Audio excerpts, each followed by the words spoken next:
The Silencer, issue 13. Dan Abnett writing, V. Kenneth Marion on the art. And credit to Marion, I wasn't sure what to expect actually, and maybe he did the last issue, I can't remember, but I'm sure it was Bogdanovich up until something. But I actually thought the art did a good job of kind of staying in the tone of what the art's been for a while. Yeah. So credit there. So this issue is a very specific concept. It is, and obviously we saw Honor basically die at the end of the last issue, and we knew she was going to a Lazarus pit. So we see every so often, every time it goes to a new memory, we see like a little panel at the top of her eyes inside like the pit. Yeah. And it's basically her saying, "Remember your memories, remember your memories." And we see her as a kid being picked out by Talia from the school. We see her as a teen training. We see one of her early missions. We see her after she killed that one dude when Deathstroke showed up in Gotham. We see, various points throughout her life, and we see her with her family, and that's the one, of course, they hit us with a gut punch where it's fading away. She's trying to remember her life here. And then the final scenes, of course, is Talia in the real world, kind of being like, well, oh, you're telling me she won't come back with all her memories? Good. That's my hope. I want her to be, sort of reset up to a point. And the final page is Honor kneeling down for Talia.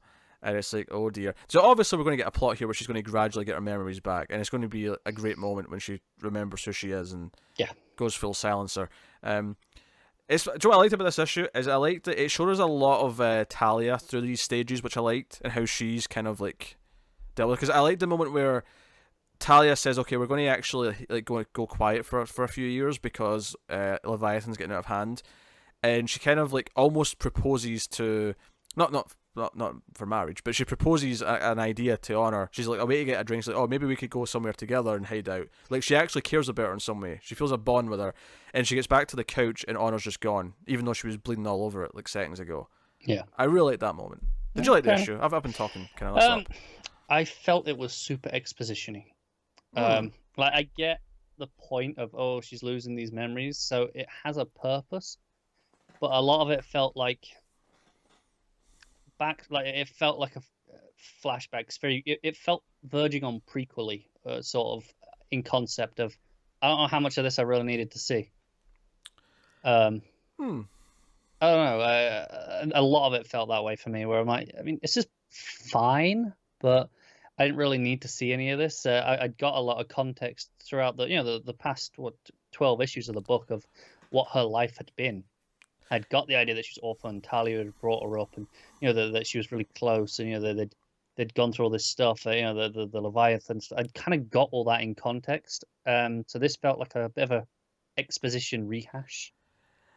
I think it worked for me because one, it's a nice way to sort of reestablish all these things for the ending to kind of work, but I think what I just brought up there, that moment with Talia where she seems disappointed that Honors ran off, like almost like she felt betrayed that she left that quickly, like she didn't want to even consider sticking around with Talia. I think the idea of these flashbacks for me is what Honor means to Talia, rather than just like who Honor is and what she's been through. Although that's still certainly there, like her bashing the other kid's head in the desk, using the silence bubble as well, was just some good fun stuff. And then the idea of like the mystique of Silencer building in these flashbacks was also kind of cool. But for me, I think what worked about it is that almost every single one of them, if not all of them, had Talia present, except maybe the last one when she's with her family. Yeah. And for me, it was about what she means to Talia and how Talia seems to care about her, even though she's still Talia. She's still kind of a bitch to her. Yeah. But she seems to care, and I think it sets up that despite what she's doing to her, there is kind of this sick kind of, like, she does care about her in a weird way. She does actually care that she's still, like, that Silence is still with her, that she's still one of hers. There's almost maybe an obsessive kind of possession kind of thing going on here. Sure. I don't disagree with that. And I think that's what this did for me. I enjoyed this issue. I enjoyed the last two more, for sure. But this is probably my least favorite issue in quite a while. Obviously, the book's been on a real upward trend. And this isn't like I'm worried about the future of the book sort of issue. It's more just okay. It was a specific concept of things that I wasn't that into.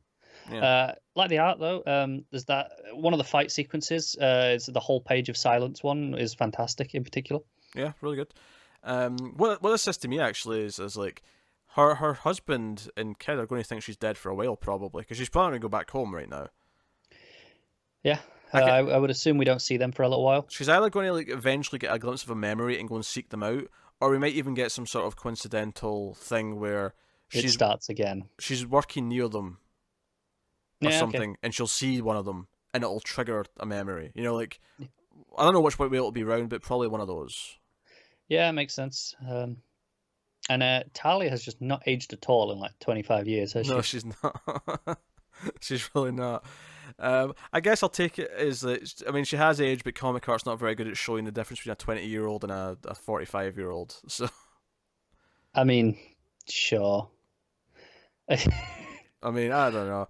I take it when she got honor from the orphanage, she was like 19, 20. She's really ambitious. Like she's starting Leviathan, and then in present day, she's like like yeah, you're hot 40 something.